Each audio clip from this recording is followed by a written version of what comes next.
Hello everyone. Let me share a bit of a personal story with you today. So in 2023, my youngest son Sean told me that he had decided that he wanted to run for the presidency of his University Students Association. I thought that was fantastic because he was the head boy in his secondary school, and so it was clear he had that potential in him. He was very focused on being an agent of transformation and inclusivity for all the students on campus. And he put his heart and soul into this journey. He prayed, he fasted, and I just trusted God with him along the process. He ran with such integrity. I was so proud.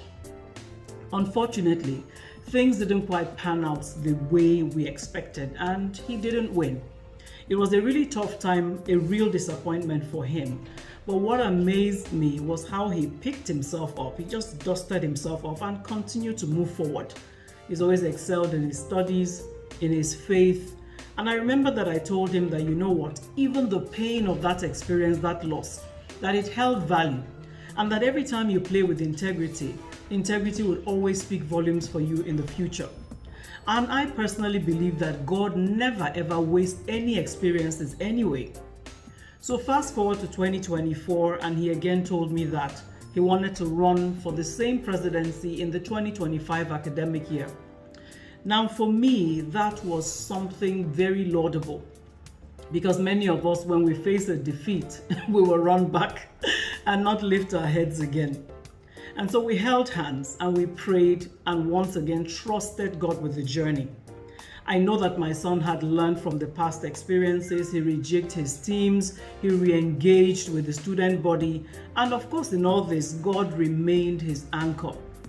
But the road, my dear brothers and sisters, it was not smooth at all. There were so many challenges. There were some underhanded tactics being played out by the other candidates, and eventually one of them was actually disqualified. But sadly, there was a point at which there was an attempt to spread false stories about him, and that was very painful for him, for me as a mother as well. I mean, just listening to people trying to malign the character and integrity of your son that you know to be very different, it was quite painful. But I remember that we just held on to our faith on the journey, and one day I remember as I was praying with him, I reminded him that in Psalm 2 and verse 1, there was a question asked that, why do the heathen rage? And why do they imagine a vain thing? Because you see, as far as I was concerned, God's plan was going to hold sway at the end. And so we then decided to stay in the place of trusting God. And I remember I said to him that, you know what, whatever else happens, even with all these difficulties, this is really literally God preparing you for future leadership roles. I remember saying to him that God was building in him resilience and wisdom, and showing him that not everybody in the outside world operates with the purity of intent and of heart. For me, therefore, it was a lesson of learning to trust God with the process, and him knowing that even though he was doing that, ultimately it's the place of coming to where you understand that the outcomes were not in his hands but in God's hands, and that through it all, no matter what we're seeing, that God was the constant. So after the elections, there came a really long period of silence, and for almost 2 months, nothing was happening. No results were being announced. Even after himself and the one other candidate had been cleared, all those other malpractice allegations had been cleared, and they were the only ones left. It was a time of serious uncertainty, even for me, and I wasn't the one who was running. Once in a while, I'll ask him what's going on, and he will say, Mom, I don't know. No one is saying anything. But eventually one day he said something that absolutely blessed my heart. He said, Mom, I've just decided that I'm leaving this in God's hands. And like you always say, whatever happens, it's a win. Whatever happens, it's a win, and God will be glorified. For me to have seen that level of peace and trust in him, honestly, it was a testament of growth. And the young man just continued on his journey, pouring himself into his academics and other things that he needed to do. Then fast forward several weeks after, so we're now talking of well over 3 months, the news finally came and the association announced the results. I remember that day, for some reason, I woke up in the middle of the night, and what I do not do usually is to check my phone in the night, but I just felt a leading. And I picked it up and I saw a message from my son, and he says, "Mom, we won. It is the Lord's doing, and we give all the glory to God." I mean, my heart was absolutely in a place of gratitude, absolute praise and gratitude. Because I went back to bed, and then in the next morning I called him, and I remember my first words to him were, "Mr. President, God did it." We rejoiced together, just acknowledging God's faithfulness, for indeed God is faithful. He surely is. So here's the thing. Why have I shared this story with you?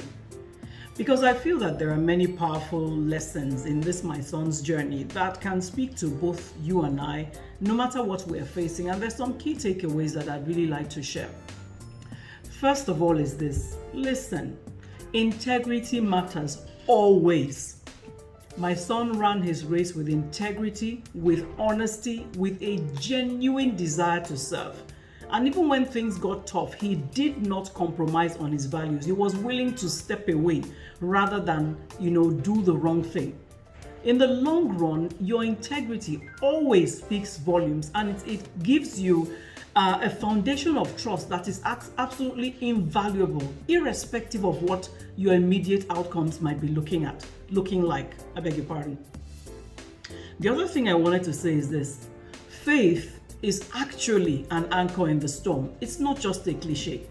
Throughout this process, it was amazing to see how my son's trust and faith in God was so unwavering. It was for him his strength, his source of comfort and peace amidst uncertainty, amidst clear unfairness. So when you're facing difficulties, please remember and anchor yourself in your faith. It provides a kind of stability that nothing else can. Remember this, that God is always with you, even when the path seems unclear. The other thing is this: remember, adversity actually builds resilience and character.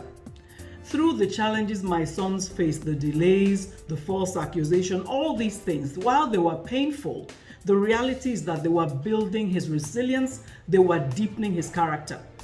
Difficult times do have a way of refining us. They make us stronger and, I dare say, more compassionate. So in your difficult seasons, remember that these are also opportunities to grow and to stretch.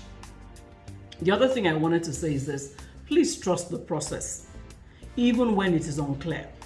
There were so many moments when we just did not understand what was happening. Why were the results being delayed? Why is this happening? But my son and I, we learned to trust God, trusting God's timing, trusting God's plan, even when it wasn't making sense to us. Sometimes you and I need to just release. Actually, I dare say, all the time, we need to release our need to try to control the outcome and trust that there is literally a larger purpose that is at play, and we'll eventually get to touch those better outcomes. Lastly, I want to say that victory can come in the most unexpected ways and timing. The win eventually came, for sure, for my son, even though not in the timeline we had envisaged and not in the manner we had thought the process will run. So sometimes God's best for us, it unfolds in the most surprising of ways. So please keep hoping, keep believing, and remain optimistic about the kinds of unexpected blessings that God can bring your way, no matter how difficult things look. So yes, let me also put a bit of a caveat out there and say this: sometimes, even when we do everything that we can do, even when we stand in faith, even when we act in integrity, sometimes the outcome we desire does not materialize. So what do we do then? Here's what I want to suggest to you. First of all, please embrace the lessons in the disappointments. Disappointments are a part of life. It is how we respond to them that actually truly matters. So take some time in every disappointment to process your emotions, yes, but then actively also seek the lessons in that experience. What did you learn about the experience or from the experience? What did you learn about yourself, about others around you, about the situation?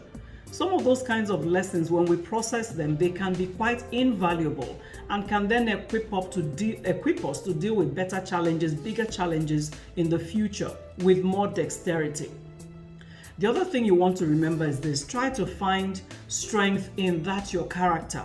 That even if I didn't achieve the desired outcome. If I acted in faith, I acted in integrity, then I have come out bigger, stronger, and a better person for having gone through the process in this way. And I promise you that this itself is a victory. Your character, your resilience, your strengthened faith, they are not diminished by the setback. They are strengthened. You are further, you get further capacity, and the person that you have become in the process is a much better person at the end of the day than the person that started out before the disappointment. So ultimately, my friends, here's the thing. As I've said before, life is full of ups and downs, victories and disappointments. But through it all, there is a constant. There is the unwavering love and faithfulness of God. And as someone who has tested and touched God's favor, his faithfulness, time and time again, I can assure you that he's present in every season, in every challenge, and for sure in every triumph. So for whatever you are facing today, I want to encourage you, please, remember, hold on to your integrity. Anchor yourself in faith. Embrace the lessons in the journey. Trust the process and remain open to God's timing and his plans. And even if things do not turn out exactly as you hoped, know that you are growing, know that you are learning, know that God is still with you. He's still working all things together for your good. Keep believing, keep moving forward. Keep your eyes fixed on the one who sees the picture that is much bigger than you could ever readily conceive. And I hope that this has been useful to you. If it has, as always, drop me a line, audrey@joeezigbo.com. And remember to follow me on YouTube. Take care.